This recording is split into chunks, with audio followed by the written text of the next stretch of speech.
Okay, hi. Thanks for clicking on this video, and as you can see, I'm in the city of Oradea or Nagyvárad right now, and yeah, I'm here because tonight I have a worship service on the drums, and before that, now I have some time to pass. So I kind of walked around the city and I thought I would record a video for you guys. Yeah, so this is kind of like a video postcard, I guess, in general, about where I am in life right now, maybe, and a little message I've been thinking about. So just in general about this whole discipleship thing with Jesus. So I definitely think that God is leading me to a new stage of my life currently. As I go on, there's more and more things that He entrusts me with. This discipleship thing is in a sense similar to a job. Like if you're faithful in a smaller assignment, then you'll get a bigger one. And I think I'm definitely getting bigger and bigger assignments as I go on. Still, the things I do, I don't think they are the craziest things in the world yet, but I'm definitely making progress. I was just thinking about how, there's definitely new things coming for me in my life, and what that maybe means. I want to read a few verses to you from what I read this morning. So, Matthew 10:24-25.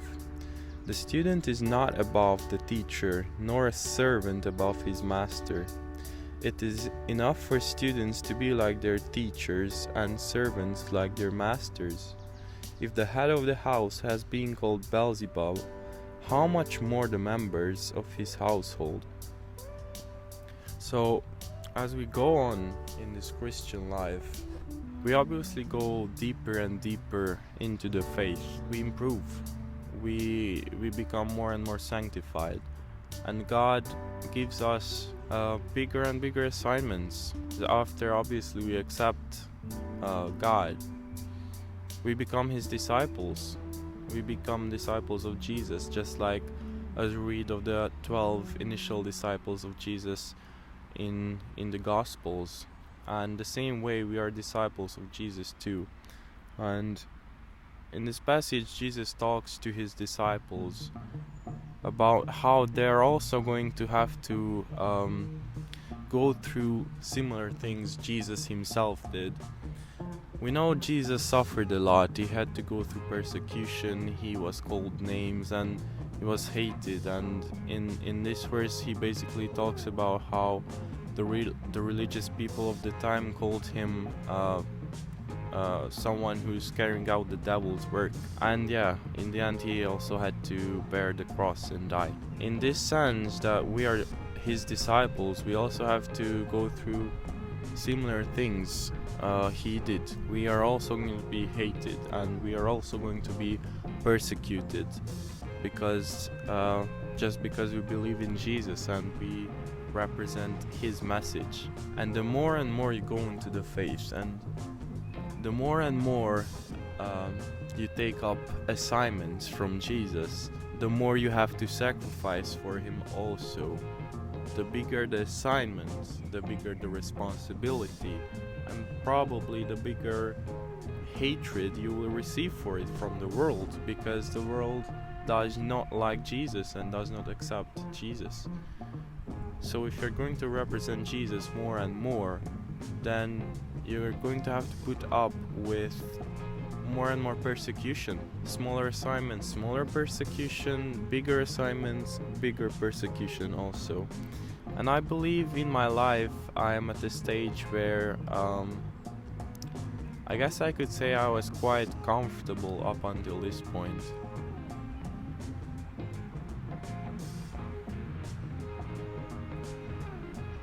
Sorry, I thought I needed to sneeze.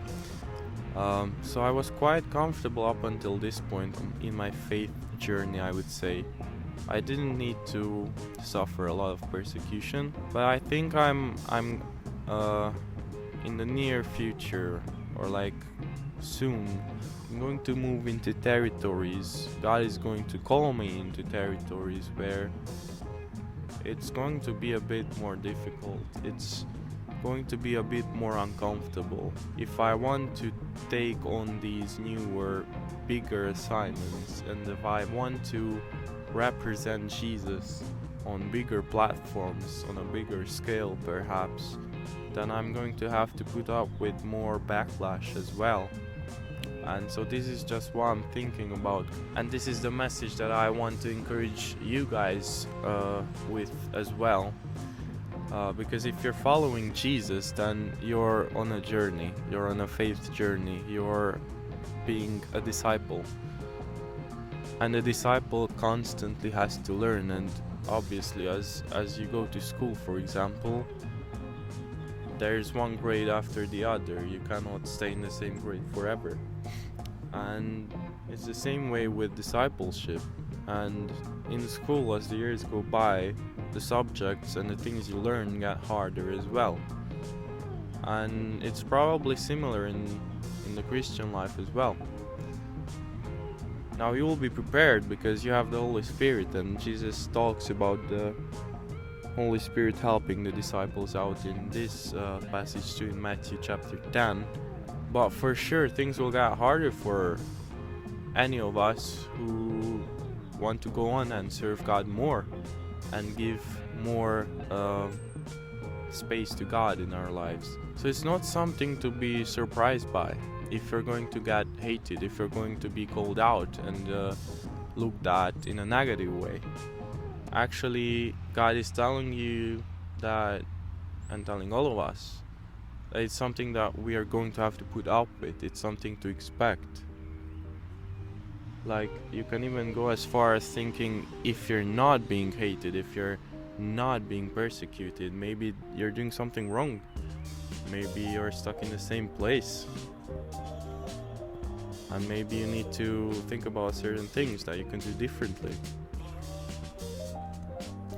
So you could definitely take being persecuted as a sign of you doing a good job. I think I could definitely say that. And yeah, again, with these videos, it seems like I'm being tested already.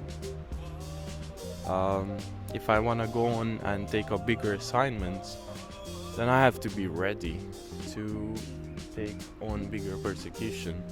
Right now I'm in a park, and yeah, there are people nearby, but I shouldn't be caring about them watching me. Like, yeah, I was thinking maybe I should go to another place because there are people here, and then I'm thinking I'm gonna talk in the video about how we have to be ready to face persecution. I'm not even being persecuted, maybe I'm just being looked at because I'm with the camera and the microphone and talking out loud with myself. So yeah, this is just another little message that maybe can encourage you. A little video postcard from this city I'm in currently. And yeah, hopefully it encourages you to not be afraid to take up bigger assignments as well for the glory of God, because even in our persecution and even in our suffering, His name can be glorified. So take heart, take courage, because God's Spirit is definitely going to guide you and help you out when you get persecuted. So yeah, I hope this blessed you, and see you in another video. Bye.